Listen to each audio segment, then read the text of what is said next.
क्या बोला? कुछ बोल रहा तू?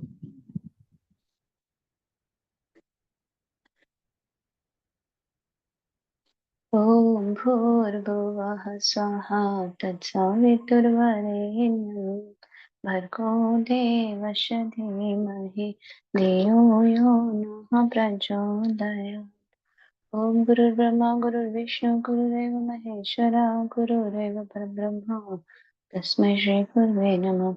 अखण्डमण्डलाकारं व्याप्तं येन चराचरं तत्पदं दर्शितं येन तस्मै श्री गुरुवे नमः।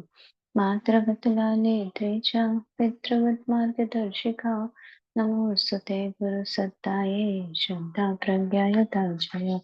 ॐ श्री गुरुवे नमः। आवाहयामि स्थापयामि ध्यायामि तदो नमस्कारं करोमि। प्रणाम सभी को। चैप्टर 13 हम लोग पढ़ रहे हैं। इस वर्ष श्री माँ 1.5 वर्ष से कुछ अधिक समय तक कलकत्ते में रही। दीक्षा दान, दर्शन दान, आशीर्वाद, अभय दान, यही सब लेकर उन्हें सदैव व्यस्त रहना पड़ता था। जयराम वाटे की भांति उन्हें यहाँ उन्हें स्वयं हाथों से अधिक कुछ नहीं करना पड़ता था, पर वह जीवनधार रूप कार्य ही मानो उनकी जीवनी शक्ति को क्रमशः छीनतर करता जा रहा था। माँ की सहनशीलता की कोई सीमा नहीं थी। कितने ही लोग कितने पाप तापों को बोझा लेकर कितने ही प्रकार के नितांत अनुचित कर्म करके उनके समीप आते और उनका चरण स्पर्श करते। इससे उनके शरीर में भीषण जलन होती, फिर भी वे सब कुछ चुपचाप सहे जाती थी। एक दिन संध्या को दर्शनार्थियों का दर्शन प्रणाम आदि हो जाने पर सेवक ने देखा कि श्री माँ बरामदे में जाकर अपने पैरों को घुटने तक गंगा जल से बारंबार धो रही है। जब सेवक ने इस प्रकार बार बार पैर धोने का कारण पूछा तो उत्तर में माँ ने कहा, अब और किसी को पैरों पर सिर रखकर प्रणाम न करने देना। दुनिया भर के पाप आकर लग जाते हैं, मेरे पैर जल जाते हैं और पैर धो डालने पड़ते हैं, इसलिए तो रोग है। दूर से ही प्रणाम करने को कहना। आह, दूसरे ही क्षण दयामयी कहने लगी, यह सब बात शरत से मत कहना, नहीं तो वह लोगों को प्रणाम करना ही बंद कर देगा। एक भक्त दीक्षा लेने आया, उसके कुल गुरु भी थे, इसलिए माँ ने कहा कि यदि वह कुलगुरु पर ठीक गुरु की ही भांति श्रद्धा करते हुए उनकी वार्षिक वृत्ति यथाशक्ति बढ़ा दे तो मैं दीक्षा दे सकती हूँ। वे कहती थी, कुल गुरुओं की कुछ पाने की आशा रहती है, उन्हें उससे वंचित नहीं करना चाहिए। मैं तो किसी बात की आशा नहीं रखती। हाँ, एक मिनट।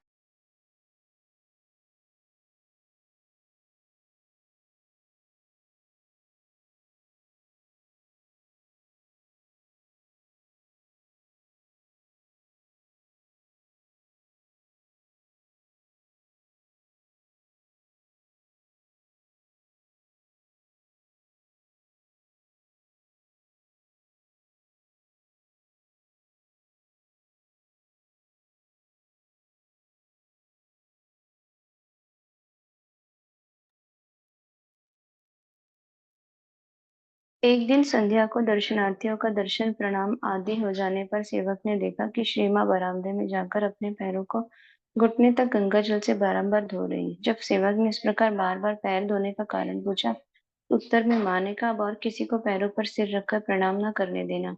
दुनिया भर के पाप आकर लग जाते हैं, मेरे पैर जल जाते हैं, पैर धो डालने पड़ते हैं, इसलिए तो रोग है। दूर से ही प्रणाम करने को कहना। आह, दूसरे क्षण दयामनी कहने लगी, यह सब बात शरत से मत कहना, नहीं तो वो लोगों का प्रणाम करना ही बंद कर देगा। एक भक्त दीक्षा लेने आया, उसके कुलगुरु भी थे, इसलिए माँ ने कहा कि यदि वह कुलगुरु पर ठीक गुरु की ही भांति श्रद्धा करते हुए उनकी वार्षिक वृत्ति यथाशक्ति बढ़ा दे तो मैं दीक्षा दे सकती हूँ। वे कहती थी, कुल गुरुओं को कुछ पाने की आशा रहती है, उन्हें उससे वंचित नहीं करना चाहिए। मैं तो किसी बात की आशा नहीं रखती। उनके पास भक्ति भाव से आकर एक हरा ही गुरु दक्षिणा में लेकर कितने ही लोगों ने मुक्ति मंत्र पाया था। वह भक्त श्री माँ के प्रस्ताव से सहमत हो गया। दीक्षा के समय माँ ने पूछा, तुम लोग शाक्त हो या वैष्णव? भक्त के उत्तर देने पर उन्होंने उसे महामंत्र दिया। दीक्षा के बाद भी एक सप्ताह तक भक्त एक अनिर्वचनीय आनंद में विभोर रहता था। बाद में भक्त को पता चला कि श्री माँ ने जो मंत्र दिया वही उसके कुल का मंत्र है। एक दिन संध्या के पूर्व बाग बाजार मठ में पूजा घर के बगल के बरामदे में श्री माँ जपमाला लेकर जप करने बैठी थी। सामने के मैदान के पास ही कुली मजदूरों की बस्ती थी। संध्या हो ही रही थी कि उस समय इस बस्ती के एक आदमी ने शायद शराब के नशे में चूर हो अपनी स्त्री को बुरी तरह पीटना शुरू किया। पहले घूसे, थप्पड़ ऐसी फिर ऐसी कसकर लात मारी कि वह बेचारी गोद के बच्चे सहित आंगन में लुढ़क गई। वह स्त्री जोर जोर से रोने लगी। इस पर फिर उसने कई लातें मारी। माँ का जपना जब बंद हो गया, ये वे क्या उसे सहन कर सकती थी? घूंघट में रहने वाली माँ, जिनके गले की आवाज नीचे तक सुनाई नहीं पड़ती थी, एकदम जंगला पकड़कर खड़ी हो गई और तीव्र भर्त्सना के स्वर से चिल्ला कर बोली, ए गवार, तू क्या बहू को एकदम मार ही डालेगा? हत्यारा कहेगा। क्रोध से पागल उस मजदूर ने एक बार श्रीमा की ओर देखा। त्यों ही उसने अपना सिर नीचा कर लिया और स्त्री को मारना छोड़ बर्मा हद की भांति वहां से चला गया, मानो सांप के सिर पर मंत्रभूत धूल पड़ गई हो। श्रीमा ने इस प्रकार दैवी उग्र भाव का प्रकाश कदाचित ही देखा जाता था। किंतु जब वे उग्र मूर्ति धारण करती थी तब चारों दिशाएं कांप उठती थी। सबके हृदय में आशंका की एक आंधी सी उठ खड़ी होती थी। श्रीमा उस समय जयराम वाटी में थी। कामरपुकुर में श्री रामकृष्ण के भतीजे शिवराम की अनुपस्थिति में उनकी पत्नी ने गुप्त रूप से कुछ निम्न कुल में अपनी लड़की का विवाह स्थिर किया। इससे गांव के जमींदार लाहा बाबुओं का हाथ था। इधर शिवराम के बड़े भाई रामलाल की इसमें सम्मति नहीं थी। वंश की मर्यादा की रक्षा के लिए कुछ भक्त आगे बढ़कर छिपी हुई लड़की को ताला बंद कर कमरे से कौशल से निकालकर जयराम वाटी ले आई। श्रीमान ने शांत होकर सारी बातें सुनी। यह जानकर कि बड़े भाई रामलाल की इच्छा से ही लड़के को लाया गया, उन्होंने भक्तों को आश्वासन दिया। एक भक्त ने कहा, इससे लाहा बाबू लोग असंतुष्ट हो जाएंगे और कामरपुकुर में ठाकुर का मंदिर बनने के काम में बाधा भी डाल सकते हैं। इस पर दूसरे भक्त ने कहा, सो बाधा देना हो तो दे। वहां मंदिर भी नहीं हुआ तो क्या, और भी कितनी जगह पड़ी हुई, मंदिर बनाने के लिए चिंता क्या? ये सुनकर सुनकर श्रीमा माना चौंक उठी। बोली, यह कैसी बात है? कामरपुकुर ठाकुर का जन्म स्थान है, पुण्य स्थान है, महापीठ स्थान है, तीर्थ भूमि है, ऐसा क्या कहना चाहिए? शिवराम की स्त्री कुछ सनकी सी थी। क्रोध से सनक में आकर कहीं वह घर में आग न लगा दे। भक्तों की ऐसी आलोचना सुनकर श्रीमा के मन में एक अद्भुत भावांतर हो गया। वे सहसा मानो रुद्र भाव से उद्दीपित हो उठे। उनके मुख और नेत्रों का भाव एकदम बदल गया। वे अस्वाभाविक स्वर से प्रत्येक शब्द को खींच खींच कर कहने लगी, सो हो ने से अच्छा हो, सो हो ने से अच्छा हो। क्रमशः उनका कंठ तीव्र स्वर तीव्रतर होने लगा। ठाकुर जैसा पसंद करते थे वैसा ही हो। वे शमशान पसंद करते थे। सब शमशान हो जाएगा, सब शमशान हो जाएगा। श्री माँ ऐसा कहती जाती थी और हंसती जाती थी। ये जो पढ़ रहे थे ऐसे ऐसा ही लिखा हुआ है। ठाकुर मतलब एक एक शब्दों के बीच में स्पेस देता हुआ। तो माँ जब बोल रही थी, मतलब माँ एक अलग समाधि में थी और वो बोल रही थी, तो वो ऐसे ही धीरे धीरे एक एक शब्दों पर बहुत जोर दे देकर बोल रही थी। सीमा ऐसे ही कहती जाती थी और हंसती जाती थी। धीरे धीरे वह हंसी अट्टहास में परिणत हुई। चारों दिशाएं त्रस्त होकर कांप उठी। भक्तगण कृत्य कर्तव्य किंग कर्तव्य विवश हो एक दूसरे के मुंह की ओर ताकने लगे। उनके हृदय में भीषण भय का संचार हो गया। दूसरे ही क्षण श्रीमा प्रकृतिस्थ हो गई। सहज कोमल कंठ से उन्होंने दूसरे विषय की चर्चा उठाई। श्री माँ ने जब बंगला मूर्ति और भयंकर भाव का थोड़ा बहुत प्रकाश होता था तब वे मानो कोई दूसरी ही हो जाती थी। एक समय की बात है, वह स्वदेशी आंदोलन का जमाना था। श्री माँ जयराम वाटी में थी। बागुड़ा की पुलिस दो गर्भवती महिलाओं को बंदी बनाकर पैदल थाने तक ले गई। यह संवाद यूं ही श्री माँ के कानों में पहुंचा, वे भीषण आग्नेय मूर्ति धारण कर कह उठी, कहते क्या हो? और कहकर ही मानो आतंक से सिहर उठी। फिर कंपित स्वर से कहने लगी, यह क्या कंपनी की आज्ञा से हुआ या यह दरोगा साहब की कारस्तानी है? निरपराध स्त्रियों पर इतना अत्याचार, ये अगर कंपनी के आदेश से हुआ हो तो उसके दिन अब पूरे हो चले। वहां क्या कोई माई का लाल ना था जो पुलिस को दो थप्पड़ देकर उन स्त्रियों को छुड़ा लाता? श्री माँ के इस भीषण उग्र भाव और उत्कुंठा ने सबको बिल्कुल सन्न कर दिया। कुछ समय बाद श्री माँ ने उनकी रिहाई की खबर सुनी तब वे शांत हुए। और एक समय की बात है, इस वर्ष सूखा पड़ने के कारण जयराम बाटी आदि गांवों की फसलें सूखने लगी। निरुपाय हो किसान लोग दल बदल बांध कर श्री माँ के पास आए और रो पड़े। कहा, माँ, इस बार तो हमारे बाल बच्चों के बचने की आशा नहीं, अन्य बिना वे भूखों मर जाएंगे। करुणा से माँ का मन पिघल गया। वो उन लोगों के साथ खेत देखने गए। खेतों की व्यवस्था देख उनकी आंखों में पानी भर आया। व्याकुल दृष्टि से आकाश की ओर ताकते हुए करुण स्वर से बोली, हाय ठाकुर, ये तुमने क्या किया? आखिर क्या ये लोग भूखे मर जाएंगे? हमारी माँ धंधा है, उसी रात उनके आंसू मूसलाधार मेघ के रूप में बरस पड़े। धरती शीतल हुई। घर घर आनंद मनाया जाने लगा। इस वर्ष जैसी फसल हुई वैसी पिछले कई वर्षों से नहीं हुई थी। धन्य धन्य के नाद से चारों दिशाएं गूंज उठी। पर श्री मां ने मुख नीचा करके कहा, मैं कौन होती हूँ बेटी? ठाकुर को पकड़ो, वे ही सब कुछ है। मैं तो उनकी दासी हूँ। बोल। थोड़ी देर बची। हाँ। अब सोचिए पाठक, माँ को किस प्रकार जाना जाए, उन्हें कैसे समझा जाए। एक दिन श्री माँ बाग बाजार के उद्बोधन मठ से कुछ सेविकाओं और संगनियों को लेकर बालीगंज से एक भक्त के घर पधारी। आहा, भक्तों की कैसी श्रद्धा थी, कैसी आंतरिक निष्ठा थी। माँ का आसन विविध प्रकार से फूलों से सजाया गया था। सुंदर फूलों की मालाएं और बड़े बड़े पुष्पों के गुच्छे मनोहारी ढंग से लटकाए गए थे। धूप की सुगंध से चारों दिशाएं महक उठी थी। वे लोग गृहस्थ थे और माँ स्वयं लोक माता उनके घर आ रही थी, इसलिए उन्होंने अत्यंत श्रद्धा से सारे घर में गंगा जल छिड़का था। घर घर द्वार सब शुद्ध किया था। श्री माँ यह सब देखकर बड़ी प्रसन्न हुई। वे उन भक्तों की भाव भक्ति की बहुत प्रशंसा करने लगी। उन्होंने स्वयं श्री श्री ठाकुर को भोग लगाया। सबने प्रसाद ग्रहण किया। माँ को सुनाने के बाद ग्रामोफोन लगाया गया।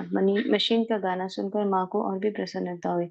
वे गीत सुनने लगी। फिर छोटी बालिका की भांति आनंद प्रकट करती हुई बोली, ये कैसा अद्भुत यंत्र बनाया है बेटी। गीत छोड़कर माँ को उठने की इच्छा न हुई। एक दिन बेलूर मठ से कुछ सन्यासी श्री माँ को काली कीर्तन सुनाने मातृ सदन उद्बोधन में आए। नीचे आंगन में सेकंड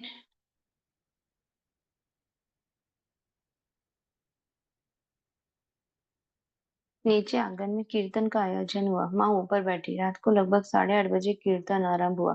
भक्त सन्यासी आत्म विभोर हो भजन गा रहे थे। कीर्तन खूब जम रहा था। श्रोताओं के नेत्र आनंद दृश्यों से भर गए थे। 10 मिनट। हाँ। श्री माँ भी तन्मय होकर सुन रही थी।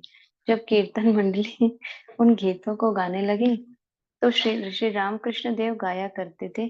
तब माँ उत्साह में भरकर कहने लगी, देखो ठाकुर यही गीत गाया करते थे।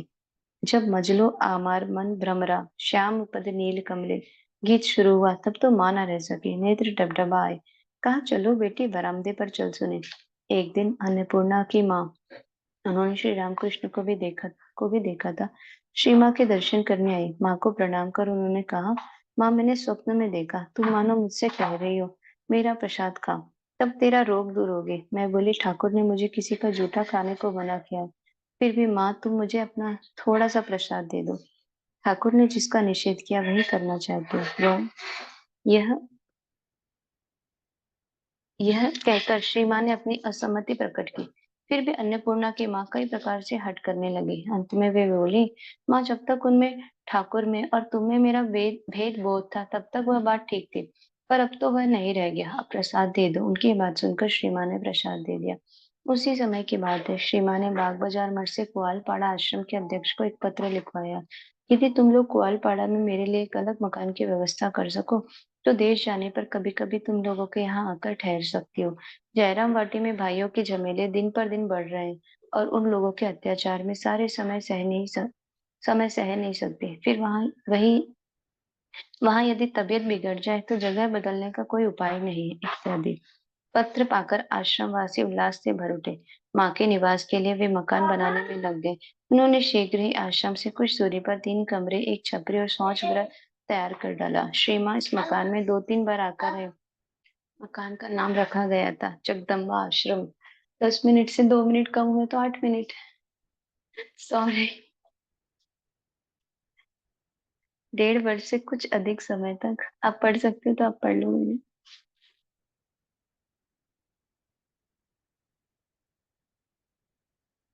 आप पढ़ोगे क्या? 1.5 वर्ष से कुछ अधिक समय तक बाग बाजार में रहकर श्री माँ ईस्वी सन 1915 के अप्रैल माह की 19वीं तारीख को जयराम वाटी के लिए रवाना हुई। कुआलपाड़ा कुआलपाड़ा में अपने लिए बनाए गए इस नए मकान को लेकर वे बहुत ही प्रसन्न हुई और बोली, इस समय तो रहना नहीं होगा। साथ में बहुत से लोग राधु माकू आदि हैं। इन लोगों को जयराम वाटी पहुंचाकर बाद में राधु के साथ आकर यहाँ एकांत में कुछ दिन रहूंगी। इस बार वे सीधे जयराम वाटी चली गई। अब तक जयराम वाटी आने पर श्रीमा अपने भाई प्रसन्न कुमार के घर पर रहती थी। भाइयों का परिवार भी धीरे-धीरे बढ़ चला था। उधर श्री माँ के पास भक्तों का समागम भी दिनों-दिन बढ़ता जा रहा था। श्री माँ को भाई के घर में अनेक असुविधाओं के बीच रहना पड़ता था। विशेषकर भक्तों के रहने के लिए बहुत ही असुविधा होती थी। इस अभाव को दूर करने के लिए श्री माँ की इच्छानुसार स्वामी शारदानंद आदि के विशेष प्रयत्न से जयराम बाटी में लगभग 2000 रुपए की लागत से श्री माँ के लिए एक अलग मिट्टी का मकान, जगतदात्री पूजा मंडप और भक्तों का बैठक खाना, स्त्रियों का वासस्थान व रसोई घर आदि बनाए गए। जयरामबाटी के समीप शिरोमणिपुर नामक गांव से बहुत से मुसलमान रहते थे। वे पहले रेशम के कीड़े पालकर अपना जीवन निर्वाह करते थे, इसलिए उन्हें तूंत वाले मुसलमान कहते हैं। पर बाद में उन्होंने चोरी डकैती को अपना पेशा बना लिया। आसपास के गांव वाले उन लोगों से 5 मिनट आसपास के गांव वाले उन लोगों से सदा भयभीत रहते थे। श्री मां का घर बनाने के लिए बहुत से तूत वाले मुसलमान काम पर लगाए गए। इससे पहले पहल तो गांव वाले बहुत डरे, पर बाद में उन लोगों को शांत देखकर वे आपस में कहने लगे, अरे भाई, माँ की कृपा से चोर डकैत भी भक्त हो गए। अमजद एक तूत वाला मुसलमान था, वह डकैत था। वह भी माँ का मकान बनाने के काम पर लगाया गया था। एक दिन माँ ने उसे अपने बरामदे में खाने को दिया। उनकी भतीजी नलिनी परोस रही थी। वह खाने की चीजों को दूर से उनकी थाली पर फेंक देती थी। यह देखकर श्री माँ कह उठी, अरे ऐसे परोसने से क्या कभी कोई पेट भर के खा सकता है? तू नहीं परोस सकती तो ला मैं परोसती हूँ।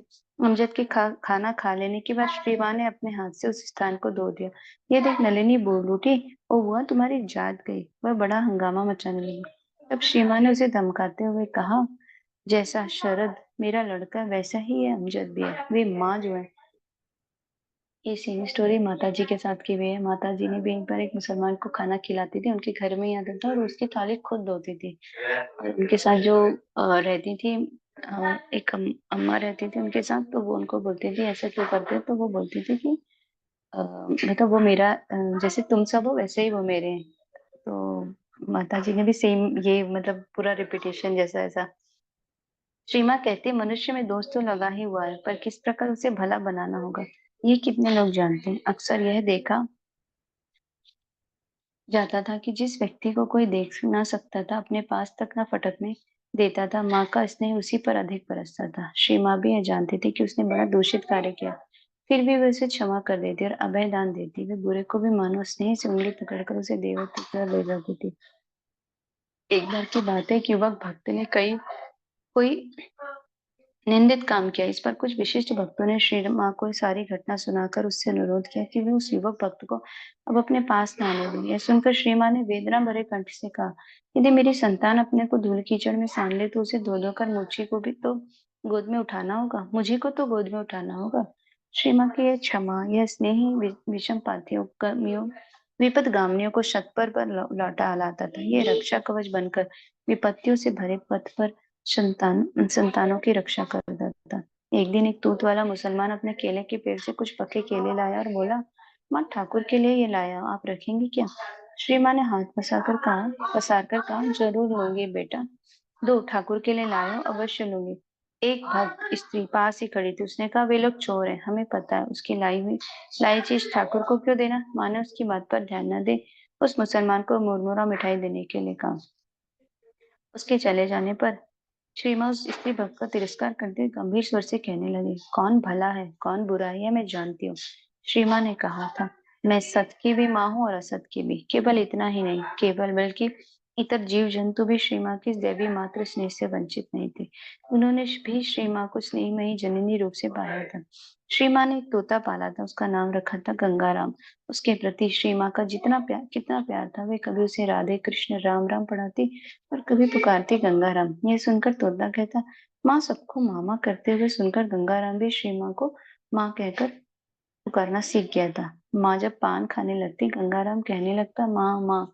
माँ भी ठीक समझ जाती कि गंगाराम क्यों पुकार रहा है। वे पिंजरे की तीलियों में से जीभ अंदर बढ़ाकर मुंह द्वारा गंगाराम को पान खिलाती। श्री माँ ज्यों ही पूजा करके बाहर आती, त्यों ही गंगाराम माँ माँ कहकर पुकारने लगता। वे पूजा के बाद अपने हाथ से गंगाराम को फल मिठाई आदि प्रसाद खिलाया करती थी। गंगाराम के प्रति माँ के स्नेह को देखकर कुछ भक्त ईर्ष्या करते हुए कहते हैं, काश हम भी यदि गंगाराम होकर जन्म ले सकते। श्री माँ की एक पालतू बिल्ली थी। एक दिन उसने एक ब्रह्मचारी के बिछौने पर प्रसव कर दिया। माँ ने यह देखते ही झटपट ब्रह्मचारी के बिछौने की चादर आदि को साबुन से धो डाला। फिर भी उन्हें यह भय बना ही रहा कि कहीं इसकी खबर लगने पर ब्रह्मचारी बिल्ली के पीछे न पड़ जाए। इसलिए ब्रह्मचारी के साथ भेंट होते ही वे कहने लगे, बिल्ली को कुछ मत करना, वह यहीं रहती खाती है, प्रसव करने भला कहाँ जाए। जयराम बाटी में एक बछड़ा सवेरे सवेरे हम्मा हम्मा करता हुआ रमाने लगा। यह सुनकर श्री माँ के प्राण आकुल हो उठे। आती हूँ बेटी, अभी आती हूँ, उसे खोल दो। कहते कहते वे अस्त व्यस्त भाव से दौड़ गए और उसे खोल दिया। राधु की पाली हुई बिल्ली पर भी माँ का बड़ा प्यार था, पर उसकी चोरी करके खाने की आदत देखकर ब्रह्मचारी सेवक उस पर बड़े चिढ़े हुए थे। एक दिन उन ब्रह्मचारी ने उसे उठाकर पटक ही दिया। यह देख श्री माँ का मुख म्लान हो गया। बिल्ली का अपराध था चुरा कर खाना। माँ ब्रह्मचारी को समझाने लगी, चोरी करना तो उनका धर्म है बेटा, उनको भला कौन प्रेम से खाने को देता है। श्री माँ कलकत्ता जाने से पूर्व उन ब्रह्मचारी को बुलाकर कहने ली, ज्ञान देखो बेटा, बिल्लियों पर नजर रखना, वे कहीं दूसरे के घर न जाए, नहीं तो वे लोग गाली देंगे बेटा। थोड़ी रुककर बोली, और देखो बिल्लियों को मारना मत, उनके भीतर भी तो मैं हूँ। एक दिन गणेश जी ने एक बिल्ली को पीटा। अपनी माँ भगवती के पास लौटकर उन्होंने देखा कि उनके सारे अंगों पर मार के निशान हैं और वे पीड़ा से झटपटा रहे हैं। गणेश जी यह देखकर बहुत ही क्षुब्ध हो गए। अपराधी को उचित दंड देने के हेतु उन्होंने जब भगवती से पीड़ा का कारण पूछा तो वे बोले,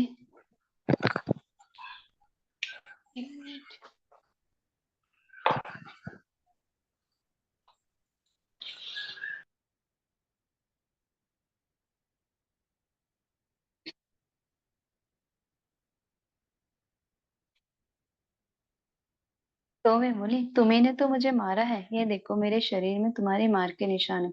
गणेश जी तो अवाक रह गए। वे सोच ना सके कि उन्होंने माँ से कब इस प्रकार अभद्रता का व्यवहार किया। तब भगवती ने समझाते हुए बोली, क्यों बेटा, तुमने उस बिल्ली को मारा है ना, वह भी तो आखिर मेरा ही रूप है। यह सुनकर गणेश जी लज्जा और अनुताप से गड़ से गए।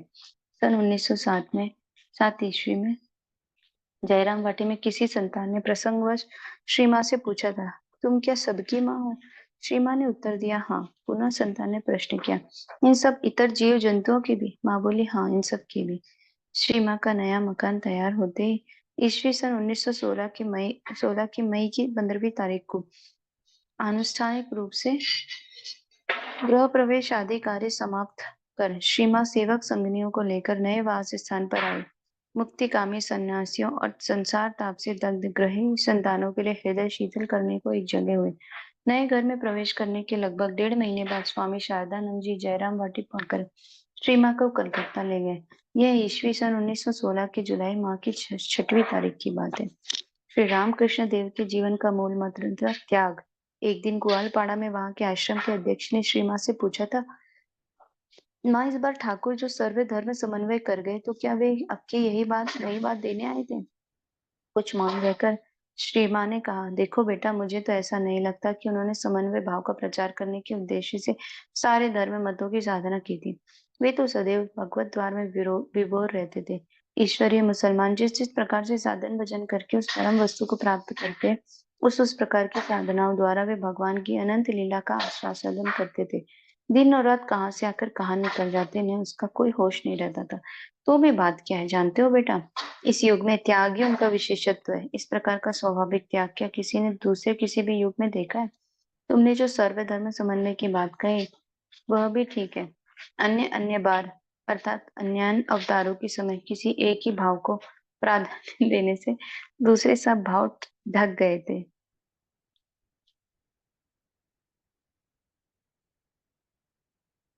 इस त्याग के संबंध में विशेषता हम पढ़ ले रहे हैं, बहुत डिस्टर्बेंस हो रहा है। इस त्याग के संबंध में विशेषता सन्यासियों के लिए श्री रामकृष्ण का उपदेश था, काम कंचन त्याग, सर्व इषणाओं का त्याग। ग्रही लोगों से वे कहते थे, संसार में रहो पर निर्लिप्त होकर, जैसे बड़े घर की नौकरानी। नौकरानी जिस प्रकार मालिक के बच्चों का अपनी संतान के समान स्नेह दुलार करती है, पर मन मन जानती है कि यह सब अपने कोई नहीं है। उसी प्रकार इस अनित्य संसार में स्त्री पुत्र परिजनों के प्रति अपना कर्तव्य करते रहना, पर हृदय की गहराई से जानना कि ये सब अपने कोई नहीं है, सब श्री भगवान के हैं। सबकी देखभाल करनी होगी, पर निर्लिप्त होकर।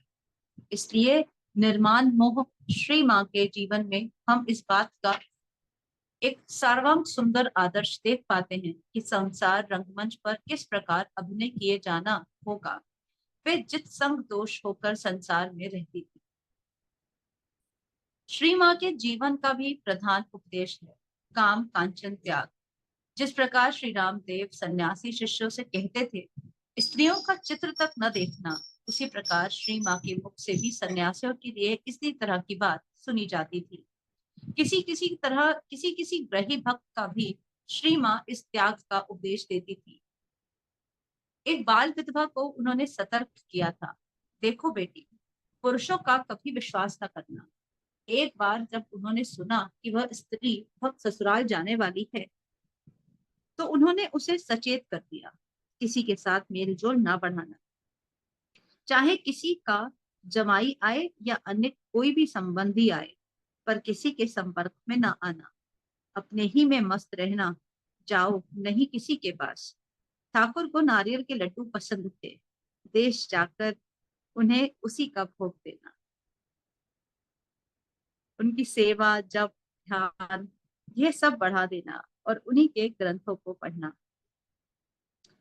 उस निसंतान विधवा के मन में किसी दूसरे के लड़के को पालने पोसने की इच्छा हुई। श्री माँ ने यह जानकर उससे कहा, ऐसा काम मत करना, जिसके प्रति जो कर्तव्य हो उसे करती रहना, पर प्रेम एक भगवान को छोड़ और किसी से न करना। प्रेम एक भगवान को छोड़ और किसी से न करना। उस स्त्री भक्त ने एक बार तीर्थ यात्रा की इच्छा प्रकट की थी। तीर्थ यात्रा बड़ा पुण्य कार्य है। श्री माँ स्वयं कितने ही तीर्थों में गई और रही थी, पर इस संतान को उन्होंने और ही राय दी। सब सुनकर उन्होंने कहा, जिस जिसके साथ तीर्थ जाना भी अच्छा नहीं। तुम्हारे हाथ में यदि कुछ पैसे हो तो 10-20 ब्राह्मणों को खिला देना। पास ही एक महिला बैठी थी, उसे दिखाकर श्री माँ ने कहा, ये देखो, ये एक है, तीर्थ दर्शन करने गई थी, पर देखो किसी ठोकर खाकर आई है। तीर्थ गमन दुख भ्रमण, मन उतावले हो नहीं रे। भ्रमण कर 12, घर बैठे 13, कर सको तो रे। आश्रित संतानों के आध्यात्मिक कल्याण के लिए श्री माँ को कितनी चिंता करनी पड़ती थी, कितना परिश्रम करना पड़ता था, ये सोचने से विस्मय विमूढ़ हो जाना पड़ता है। वे नाना प्रकार से संतानों की रक्षा करती थी, मानो उन लोगों के इहलौकिक और पारलौकिक कल्याण के लिए उनका ही संपूर्ण दायित्व था। वर्तमान युग में सब देशों की विधवाओं की जीवनचर्या के संबंध में श्री रामकृष्ण देव की वाणी से हमें एक अर्थपूर्ण संकेत मिलता है। श्री रामकृष्ण के किशोर मन में ईश्वर काम्य जीवन का एक सुंदर चित्र खिंच गया था।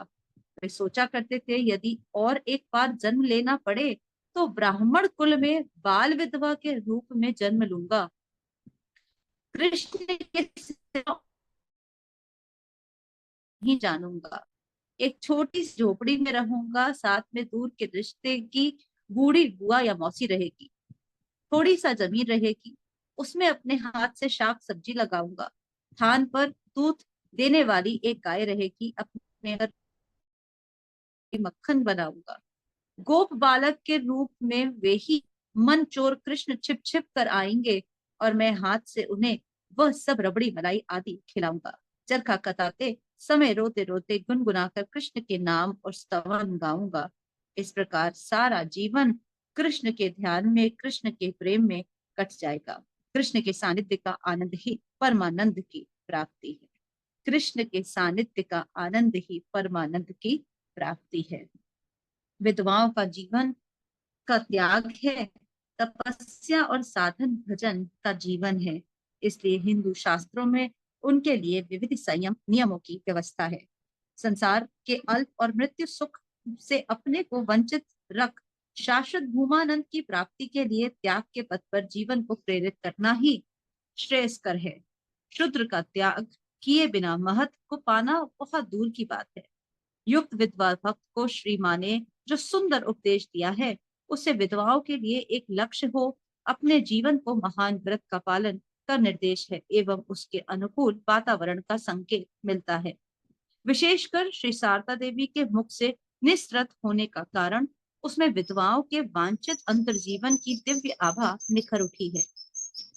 ये बात सच है कि आज स्थूल इंद्रिय युक्त भोग केंद्रित पाश्चात्य सभ्यता के भंवर में पड़कर हिंदू धर्म के अनेक आदर्शों की भांति विधवाओं का यह जीवन आदर्श भी विकृत हो गया है और निरर्थक माना जाने लगा है।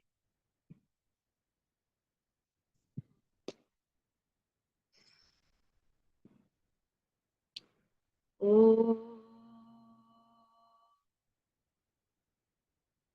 असतो मा